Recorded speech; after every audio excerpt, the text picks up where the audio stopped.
नमाज को आखिरी नहीं समझोगे तो पूरी जिंदगी मुर्गे की तरह ठोंगे मारोगे, नमाज का तुमको मतलब समझ नहीं आएगा। हो सकता है कि ये तकरीर करने वाले की आखिरी तकरीर हो। अगर यूं हो सकता है तो यूं भी हो सकता है कि जो सुन रहा है उसमें से कोई एक शख्स ऐसा बैठा हो जो आखिरी बार नसीहत सुन रहा है। अभी मैंने जुमे में अपने मोहल्ले की मस्जिद में तकरीर की और तकरीर मेरी तौबा के ऊपर थी 3 हफ्ते पहले जुमे के दिन। तो एक साहब जुमे के बाद अपनी काम के लिए निकले और उसी तकरीर के बाद उनका इंतकाल हो गया। तो हो सकता है कि हम में से कोई ऐसा आदमी बैठा हो।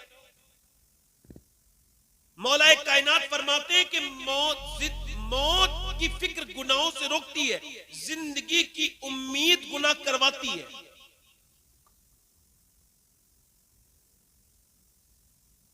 किसी भी कैंसर के पेशेंट को आप गुनाह करते नहीं देखेंगे, तौबा ही करता देखेंगे। हालांकि मैंने कैंसर के मरीजों को ठीक होते देखा है और जो उनकी कैंसर पे अफसोस कर रहे हैं उनको मौत आते देखा है मैंने। हजरत अब्बास हुजूर के चचा कहते हैं कि हुजूर ने एक जगह इस्तिंजा फरमाया और हुजूर ने फिर वुजू करना था, तो कुरान में नहीं आया कि जब आपको पानी ना मिले तो आप फिर जाके तयम्मुम कर लें। तो हुजूर ने तयम्मुम किया। अब सामने पानी का हौज था, पानी था। हजरत अब्बास ने अर्ज़ की हुजूर ये राज समझ नहीं आया, हुजूर सामने पानी है, यहाँ वुजू फरमाया। तो हुजूर ने इरशाद फरमाया, मेरे चचा मैं वहां तक पहुंचने की उम्मीद नहीं रखता और मैं अपने रब की बारगाह में बेवुजू हाजिर नहीं होना चाहता। हालांकि हुजूर को यह भी पता है मैं कब मरूंगा और आप कब मरूंगा, मगर ये सबक है उम्मत के लिए।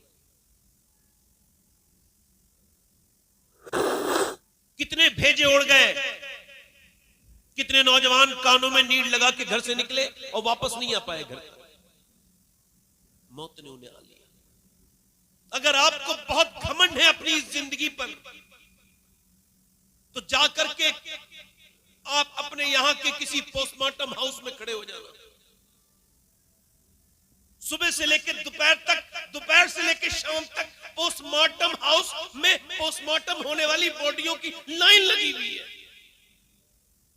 बड़े बड़े तकब्बुर करने वालों की लाशें लाइन में लगी हैं। कब उनका नंबर आए। मौत तो मेरे भाइयों आनी है, मगर खुदा ना करे अगर मौत के वक्त ईमान छिन जाए तो। और ईमान जब अंदर होता है तो ईमान गुनाहों से बचाता है। यानी हुजूर फरमाते हैं मोमिन पर गुनाह ऐसा है कि जैसे उसके ऊपर पहाड़ है, कोई सख्त भारी चीज है, और मुनाफिक पर ऐसा है गुनाह कि जैसे उसके कांधे पर कोई जब मक्खी बैठी थी, कोई हल्की सी चीज थी, उसने उसको झाड़ दिया। हज़रत सैयदना अबू हुरैरा मुहद्दिस हैं, सहाबी हैं, आप उन्हें जानते नहीं कि जानते हैं। उनके इंतकाल का वक्त करीब है तो वो रो रहे हैं और वो बच्चों की तरह रोते हैं। कभी सुर्ख रंग होता है, कभी पीला रंग होता है, कभी सुर्ख होता है, कभी बच्चों की तरह बिलखते हैं। किसी ने पूछा कि इतने बड़े सहाबी को क्या मौत से डर लगता है? कहा नहीं नहीं, मैं मौत से नहीं डर रहा हूं, बल्कि मुझे हुजूर की हदीस याद आ रही है। अल्लाह के रसूल फरमाते हैं जब बंदा मरता है तो मरने से पहले उसको ये बता दिया जाता है कि तू जन्नत में जा रहा है या जहन्नम में जा रहा है। तो मैं अपने रब की बारगाह में अर्ज कर रहा हूं, मालिक अबू हुरैरा बहुत गुनहगार है और उसकी मौत का वक्त करीब है। ऐ मालिक इसके गुनाहों को माफ कर देना और इसको जन्नत की बिशारत देना, इसको जहन्नम से बचा लेना मेरे मालिक, क्योंकि ये मौत का बिल्कुल वक्त करीब है। अगर तूने इस वक्त अबू हुरैरा पे करम न किया तो अबू हुरैरा बर्बाद हो जाएगा। ऐ मेरे मालिक अबू हुरैरा बर्बाद हो जाएगा। जरा तवज्जो तो करें, इतने बड़े सहाबी को इतनी फिक्र है और हमको तो बिल्कुल भी कोई फिक्र नहीं है। हम तो बिल्कुल जो है वो खौफे खुदा से बिल्कुल जो है वो अपने हाथ धो बैठे। बिल्कुल दूर हो गए अल्लाह के खौफ से। हमें न जाने किसने कैसी कैसी बातें सुनाई, न जाने किस किस बातों में आकर के हमने अल्लाह से डरना ही छोड़ दिया है। हालांकि मोमिनीन की पहचान डरना है, मोमिनीन की पहचान अल्लाह के सामने रोना है, मोमिनीन की पहचान यही है कि वो अल्लाह के सामने गिड़गिड़ाते हैं, वो अल्लाह के सामने रोते हैं, वो अल्लाह के सामने गिड़गिड़ाते हैं। आज ये बस मुसलमानों से उठता चला जा रहा है। मेरी बात पे गौर कीजिए। हजरत सैयदना इमाम हसन बसरी रदी अल्लाह तआला अन्हु, अच्छा ये हजरत मौला अली के खलीफा भी है, मुरीद भी है। ये जो है ना, इन्होंने उम्म सलमा, सैयदा उम्मे सलमा का दूध पिया है, उम्मुल मोमिनीन का। और ये बयान करते हैं कि इनका एक हाफिज था, इनका मुरीद, बेहतरीन हाफिज, पक्का टनाटन कारी हाफिज। वो एक दिन इनके पास आया और आके बोला, हुजूर मैं बर्बाद हो गया, मैं कहीं का नहीं बचा। कहा क्या हो गया? कहा हुजूर कल एक लड़की का पीछा कर रहा था, तो उसके पीछे चलते चलते उसने मुझको पलट के देखा और कहा तुझको शर्म नहीं आती? एक तो तू मुसलमान, दूसरा हाफिज कुरान, फिर भी एक मुसलमान लड़की का पीछा करता है, तुझको शर्म नहीं आती? कहते हैं उसके अल्फाज मेरे सीने में बिल्कुल नश्तर की तरह चुभ गए और फिर मेरी आंखों में आंसू आए और उस वक्त से लेके अब तक मैं कुरान पढ़ना चाहता हूं तो मुझे कुरान याद नहीं रहता, मेरा कुरान मेरे सीने से निकल गया हुजूर। अभी सिर्फ कुरान निकला है, कहीं ऐसा ना हो मेरा ईमान भी निकल जाए, मेरा अल्लाह मुझसे नाराज है। आप दुआ कर दें। हजरत हसन बसरी ने दोनों हाथ उठा के दुआएं की, अल्लाह का फजल हुआ, उसको कुरान वापस मिल गया। मगर आज ना तो कोई ऐसा पीर हमें नजर आता है बज़ाहिर, ना ऐसे मुरीद नजर आते हैं जिनको अपने ईमान की इतनी परवाह हो। अल्लाह अकबर। हजरत सैयदना जुनैद बगदादी अपने एक करीबी आदमी की मौत के वक्त बैठे हैं और उसके सामने आप कुरान पढ़ रहे हैं, उसने कहा कुरान पढ़ना बंद कर दो, मुझे कुरान से नफरत है। आपने फिर सूरह यासीन पढ़ा, उसने कुरान से नफरत कह दिया। फिर आपने कहा कि कलमा शरीफ पढ़, उसने कहा कलमे से नफरत, कुरान से नफरत, इस्लाम से नफरत, इन सब चीजों से मुझे नफरत है। वो मर गया इन्हीं घटिया अल्फाज के साथ। 40 दिन के बाद ख्वाब में हजरत जुनैद ने उसको देखा और पूछा तुझे जहन्नम में कौन सी चीजें ले गई? उसे जहन्नम में फरिश्ते घसीट के लेके जा रहे थे, उसके जबड़े में अंकड़ी पड़ी थी जिसके साथ घसीटते हुए उसको जहन्नम में लेके जा रहे थे। कहा तू कैसे बर्बाद हो गया? कहा हुजूर मैं 2 गुनाह करता था छुपकर, 2 गुनाहों की वजह से मेरा ईमान छिन गया। पहला गुनाह मेरा यह था कि मैं अपने दोस्तों के साथ शराब पी लिया करता था और मैं अपने दोस्तों के साथ शराब पीता था। मेरा दूसरा गुनाह यह था कि मेरी निगाहें पाक नहीं थी, मैं बदनिगाही करता था, दूसरों की लड़कियों को बुरी नजर से देखता था। मेरी निगाहों में जो गंदगी थी इसकी वजह से मेरा ईमान छिन गया, मैं कहीं का ना बचा। अब मैं हमेशा जहन्नम में रहूंगा, हमेशा जहन्नम में रहूंगा। मेरी हिचकी जब आई तो मेरा ईमान छीन लिया गया। अब खुदा ना करे दोस्तों, मेरे भाइयों, मैं आपसे पूछता हूं, आपकी डेटा फ्री, आपकी जीबी फ्री, आपका मोबाइल फ्री, ये जो आपने इंस्टाग्राम पर गंदी तस्वीरें देखी थी क्या ये भी फ्री थी? क्या आपने ये जो लंबी लंबी वीडियोस देखी, गंदी तस्वीरें देखी, अपने आप को बर्बाद कर लिया नौजवानों, क्या ये भी फ्री है? खुदा ना करे कि मरते वक्त ईमान छिन जाए, खुदा ना करे कि अल्लाह नाराज हो जाए। क्या समझते हो कि अल्लाह तुमको देख नहीं रहा? बिल्कुल देख रहा है। आज नौजवान बिल्कुल बर्बाद होते चले जा रहे हैं। इनका मोबाइल इनको बर्बादी की तरफ जा रहा, लेके जा रहा है। इनकी बिल्कुल तन्हाइयां बर्बाद हो गई, इनके पास कुछ बचा नहीं, ये बिल्कुल इन्हें मोबाइल ने खा लिया। यहूदियों की साजिश में गिरफ्तार हो गए ये मुसलमान। अब तो इतने बेकार है मुसलमान कि न इनकी जलवत अच्छी, न इनकी खलवत अच्छी, न इनके लहजे अच्छे, न इनकी तरकीबें अच्छी। अब तो इनके स्टेटस भी देखो, स्टेटस का मतलब होता है हालात। और मोबाइल पे जो स्टेटस लगे हुए हैं, फेसबुक पर जो स्टेटस लगे हुए हैं, आपके इंस्टाग्राम पर जो स्टोरियां लगी है इंस्टाग्राम पर, और जो व्हाट्सएप पर स्टेटस है, वो बताते हैं कि लड़के कितने बिगड़ गए हैं। इनके मोबाइलों पे लगे हुए स्टेटस ये बताते हैं कि हमारी कौम के नौजवान बर्बाद होते चले जा रहे हैं। इनके पास कुछ नहीं बचा है। अल्लाह ना करे कि अल्लाह नाराज हो जाए तो फिर क्या होगा? तुमने अपनी जवानियों को क्यों बर्बाद कर लिया? तुमने अपनी जवानी बंबई के हीरो की तरह गुजारी। ये जवानी तेरी फिर दूसरी मर्तबा वापस नहीं आएगी, मगर तेरे ये गुनाह बाकी रहेंगे मेरे नौजवान। अगर तुझे जवानी ही बितानी थी तो बंबई के हीरो की नकल ना करता, बल्कि अल्लाह से डर जाता और करबला के उस अली अकबर की की नकल करता, जिसने 18 साल की चढ़ती हुई जवानी में अपने बाप हुसैन के सामने शहादत का जाम पीने के बाद कहा था, ए मेरे बाबा हुसैन, ये आपका अली अकबर और इसकी जवानी दुनिया की दीवानी नहीं है बल्कि मदीने वाले की दीवानी है। इको कम करना, इको मदीने वाले की दीवानी है। मगर इकबाल कहता है बुश शिकन उठ गए, बाकी जो रहे बुतगर हैं, उम्मती 22 से रुसवाई ये पैगंबर है।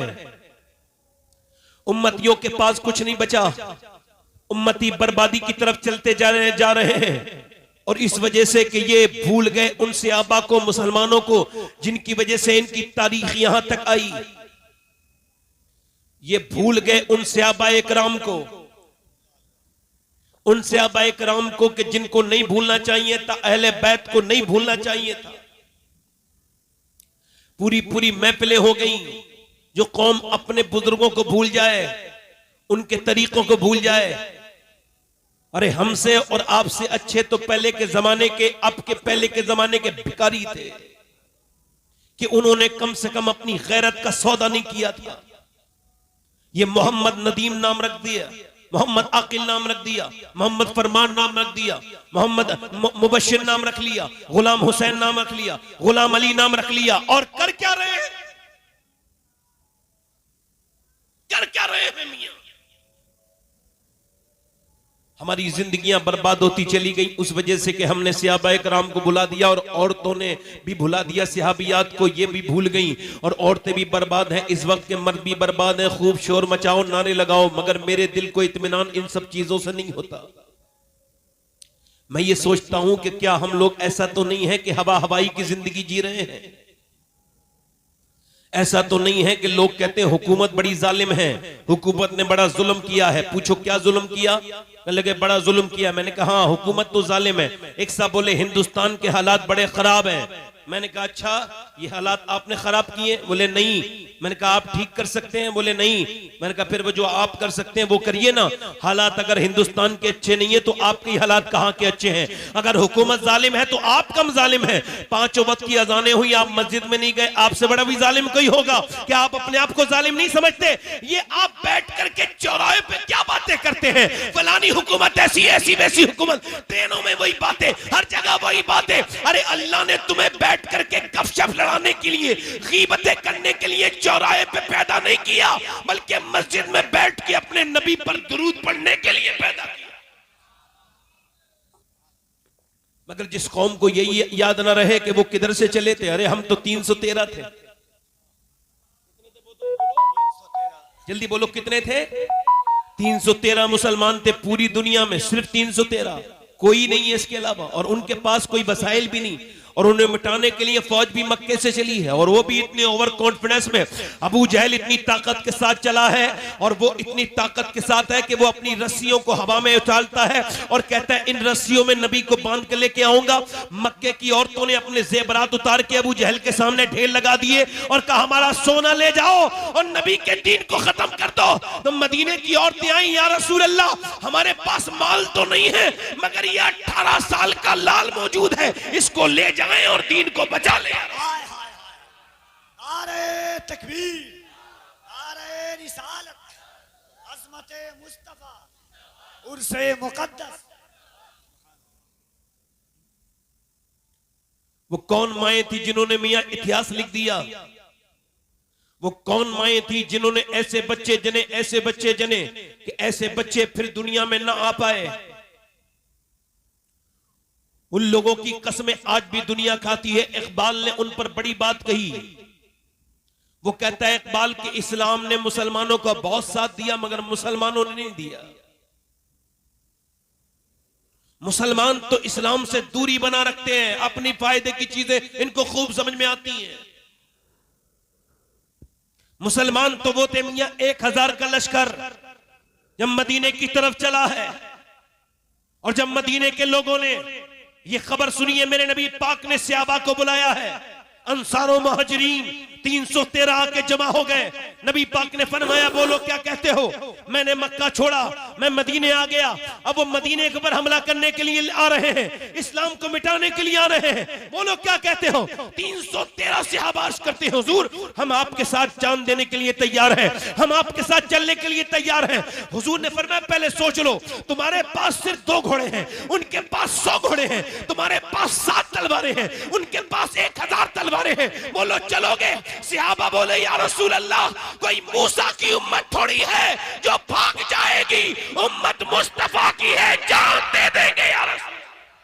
नारे तकबीर, नारे रिसालत, अज़मते मुस्तफा, उम्मते मुस्तफा। बच्चे बच्चे कुर्बान होने के लिए तैयार हैं या रसूल अल्लाह। जब तक हमारे बच्चे के ऊपर से घोड़े नहीं दौड़े काफिरों के, तब तक आप तक नहीं पहुंच पाएगा। आप तक जब तक हमारी लाशों पे नहीं गुजरेंगे वो आप तक नहीं पहुंच पाएंगे या रसूल अल्लाह। कहां गए वो लोग, कहां गए वो लोग। अब ऐसे कौन किसे ढूंढे, वो अपना सिला अपना दिल दे भी गए और सिला ले भी गए, आके बैठे भी न थे और निकाले भी गए। कहां गए वो सहाबा इकराम जिनके दिल धड़कते थे आमना के लाल के लिए। कहां गए वो सहाबा इकराम जो जीते थे नबी को देख करके, जिनकी सुबह हुजूर को देख करके होती थी। कायनात में चाहने वाले तो बहुत दुनिया में लोगों के हुए, मगर जैसे आमना के लाल के चाहने वाले थे ऐसा कौन चाहने वाले कहां मियां। आप गौर को तो करो कि औरतें अपने बच्चों को लेकर के आ गई हैं और आज 313 का लश्कर मेरे नबी पाक ने खजूर की डंडियां दे दी। अब 313 लोगों में जरा गौर तो करो आप, 313 लोगों में 7 लोगों के पास तलवारें हैं, 306 लोगों के पास सिर्फ खजूर की डंडियां हैं। खजूर की डंडियां आने के बाद सहाबाए किराम के दिल में ये बात पैदा हो जानी चाहिए थी, ये खजूर की डंडी तलवार का मुकाबला नहीं कर सकती। उनका दिल घबरा जाना चाहिए था, मगर नहीं, वो तो अपनी खजूर की डंडियों को हवाओं में लहरा के जाते थे, मदीने की गलियों में लहराते हुए जा रहे थे। यहूदियों ने देखा तो कहा मुसलमानों क्या पागल हो गए हो, क्या बताओ खजूर की डंडी कभी तलवार का मुकाबला कर सकती है। तो सहाबा ने कहा था सुनो यहूदियों, ना खजूर की डंडी पर ना तलवार पर है, भरोसा जितना भी है मदीने की सरकार पर है।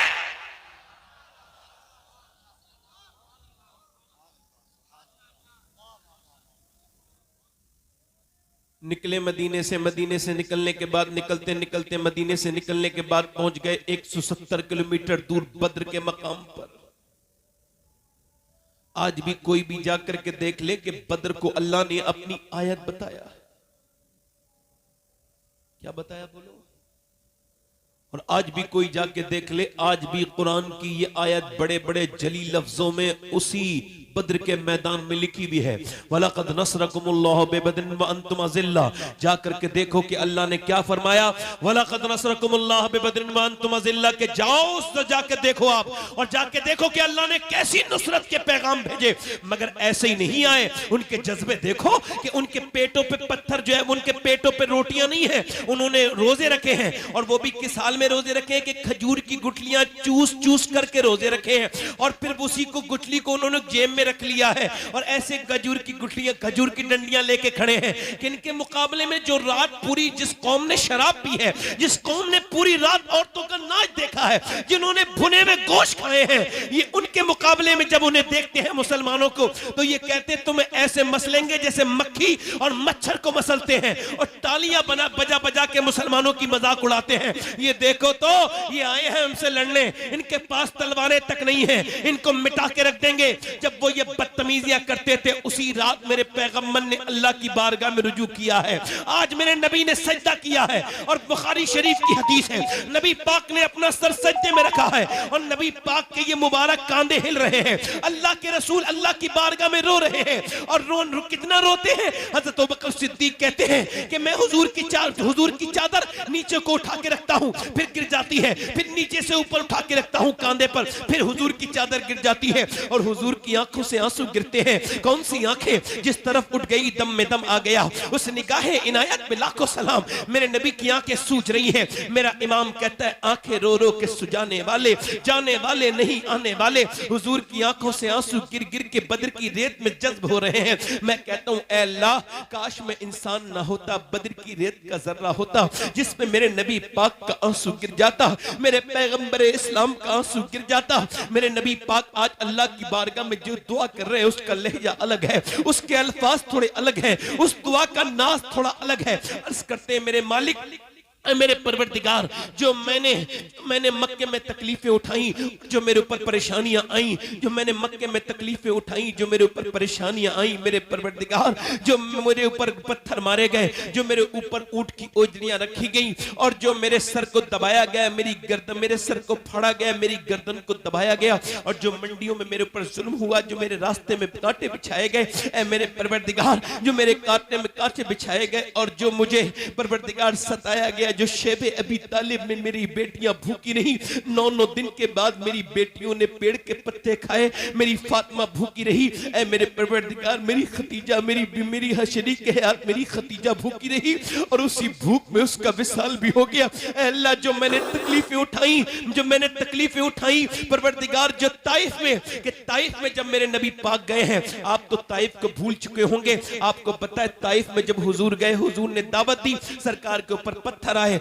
1-2 पत्थर नहीं, करीब आकर के बदतमीज, बदमाश, बदबख्त, बदतमीज लड़कों ने मेरे नबी के ऊपर पत्थर मारे। 1-2 पत्थर नहीं, इतने पत्थर मारे कि हुजूर अक़दस सल्लल्लाहु अलैहि वसल्लम जब आगे हजरत ज़ैद बिन हारिसा आते हैं तो वो पीछे से पत्थर मारते हैं, जब वो पीछे चले जाते हैं तो आगे से पत्थर मारते हैं। ज़ैद बिन हारिसा पत्थर रोकते रोकते गिर जाते हैं, फिर नबी की तरफ पत्थर आते हैं। मेरे माँ बाप इस लायक नहीं जो आप पे कुर्बान हो या रसूल अल्लाह, मगर पत्थर मारे तो गए, इतने पत्थर के पूरा जिस्म लहू लुहान हो गया, और मुबारक पिंडलियों पे इतने पत्थर के फट गई, इतनी जोर जोर से पिंडलियों पे पत्थर मारे गए कि हुजूर की पिंडलियां शरीफ फट गई। अल्लाह अकबर, कोई पत्थर, कोई तीर तो नहीं होता, मगर इतने करीब से, इतनी जोर से पत्थर मारे कि मेरे हुजूर की पिंडलियां फट गई।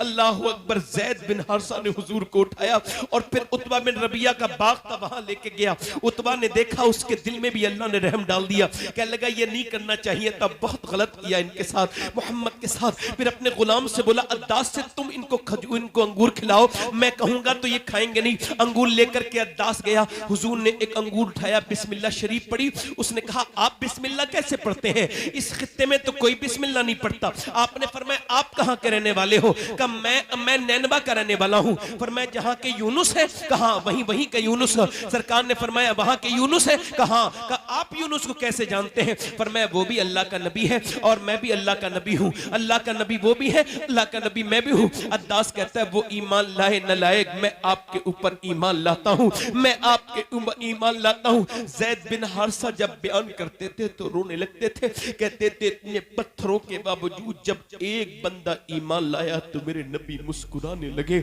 मेरे आका मुस्कुराने लगे, मेरे सरकार मुस्कुराने लगे, मेरे नबी मुस्कुराने लगे। यानी आज भी इस महफिल में कोई बंदा ये दिल में इरादा